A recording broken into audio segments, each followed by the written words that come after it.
असम की सियासत में तूफान मचा है और इस तूफान के केंद्र में हिमंता बिस्वा शर्मा और उनकी पत्नी है। 2 दिनों के बाद यानी कि आज 7 तारीख है, 9 तारीख को वहां पे चुनाव होने हैं और उस राज्य का भविष्य, सियासी भविष्य तब तय होना है।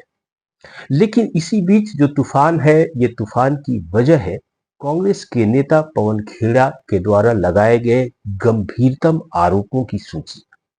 इन आरोपों की वजह से जो रिएक्शन आया है हेमंत बिस्वा शर्मा का, वो इतने बौखला गए हैं कि उनकी भाषा अमर्यादित हो गई है, असंसदीय हो गई है और स्थिति यह है कि गाली गलौज की हद तक वो आ चुके हैं। ऐसी स्थिति में मैं एक प्रिडिक्शन करता हूं और ये प्रिडिक्शन जो है यूं ही काल्पनिक नहीं है। भारतीय जनता पार्टी के टॉप लीडर्स इस बात पे गंभीरता से विचार कर रहे हैं कि अगर भारतीय जनता पार्टी असम में चुनाव भी जाती है तो फिर हेमंता बिस्वा शर्मा संभवतः असम के दोबारा मुख्यमंत्री नहीं बन सकेंगे।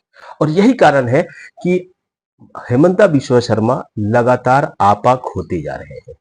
आज हक की बात इरशादुल हक के साथ में तफसील से इन तमाम मुद्दों का विश्लेषण करेंगे और ये जानने की कोशिश करेंगे कि कैसे हेमंता बिस्वा शर्मा ने अपनी बौखलाहट की वजह से अपने राजनीतिक भविष्य को ही दांव पे लगा दिया है।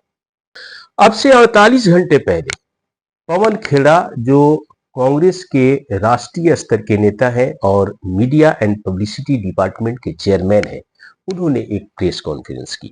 इस प्रेस कॉन्फ्रेंस में उन्होंने न सिर्फ दावे किए बल्कि बकौल उनके उन्होंने साक्ष्य पेश किए, जिसमें से 3 महत्वपूर्ण मुद्दे निकल करके सामने आए।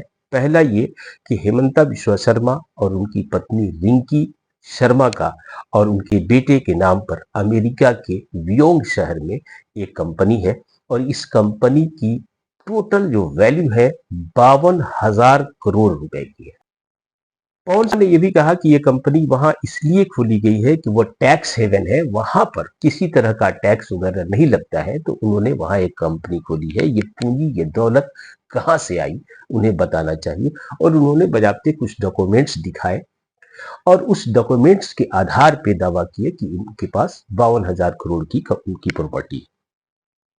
दूसरा जो गंभीर आरोप पवन खेड़ा ने लगाया वो ये कि उनकी पत्नी रिंकी शर्मा जो है, उनके पास 3 पासपोर्ट है। एक यूनाइटेड अरब अमीरात का, दूसरा इजिप्ट का और तीसरा बरमूदा का।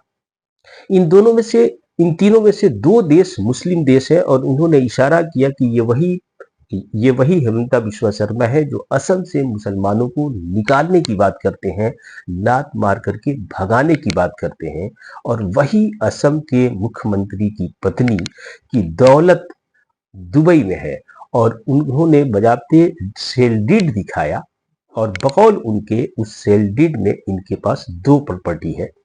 लेकिन इससे भी गंभीर मामला यह है कि पवन खेड़ा ने कहा कि जिस प्रॉपर्टी का जिक्र इस सेल डीड में है उसके बारे में हेमंता बिस्वा शर्मा ने, जो चुनाव लड़ रहे हैं, उन्होंने अपने हलफनामे में इसका जिक्र नहीं किया। स्पाउस की जगह पर जो उसकी जो पत्नी है उनकी प्रॉपर्टी का जिक्र होना चाहिए, उन्होंने इसको छुपाया। ये चुनाव के तमाम अधिनियमों के खिलाफ है, गैर कानूनी है और इस वजह से उनको चुनाव लड़ने के अयोग्य करार दिया जाना चाहिए। इन 3 गंभीर आरोपों के बाद हेमंता बिस्वा शर्मा बौखला गए, उनकी वाइफ बौखला गई और उन्होंने कहा कि ये एआई जनरेटेड है और सारी के सारी फर्जी डॉक्यूमेंट्स है।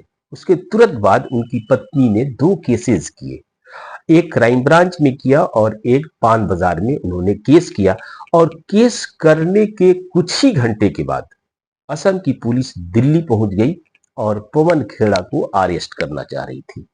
और इसी के दौरान जब इस पे बात की गई हेमंता बिस्वा शर्मा से, तो उन्होंने ऐसे शब्दों से पवन खेड़ा के लिए उपयोग किया जिसको हम आपके सामने कह भी नहीं सकते हैं। यानी कि उनकी बौखलाहट थी और ये बौखलाहट की दरअसल वजह ये थी कि उनके ऊपर इन गंभीर आरोपों के अलावा पहले से ही इतने सीरियस एलिगेशंस हैं कि उन्होंने असम में चाय बागानों पर किसानों के खेतों पे कब्जा कर रखा है और इसकी वजह से उनकी छवि लगातार धूमिल पड़ती जा रही है।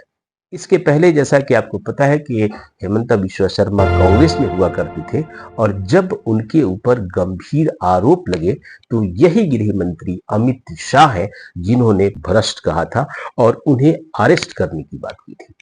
और उसके बाद विश्वा शर्मा भारतीय जनता पार्टी में शामिल हो गए और तब पत्रकारों ने कई बार उनसे पूछा कि आप उन्हें भ्रष्ट कहते थे, क्या उनके खिलाफ कार्रवाई करेंगे? तो तो अमित शाह इतने असहज हो जाते हैं कि उन्होंने कहा कि मैं इस सवाल का जवाब नहीं देना चाहता हूं। ये वीडियो भी लगातार वायरल होता रहा है, आप देखते होंगे। लेकिन अब जो गंभीर आरोपों की सीरीज हिमंता बिश्वा शर्मा और उनकी पत्नी और यहां तक कि उनके बेटे पे लगाई गई है, ऐसी स्थिति में भारतीय जनता पार्टी के टॉप लीडर बुरी तरह से विचलित हैं और वह इस बात पे विचार कर रहे हैं कि 2 दिनों के बाद चुनाव होना है। कांग्रेस ने जिस तरह के आरोप लगाए हैं, इन आरोपों से बहुत बुरी तरह से डैमेज हुई है भारतीय जनता पार्टी।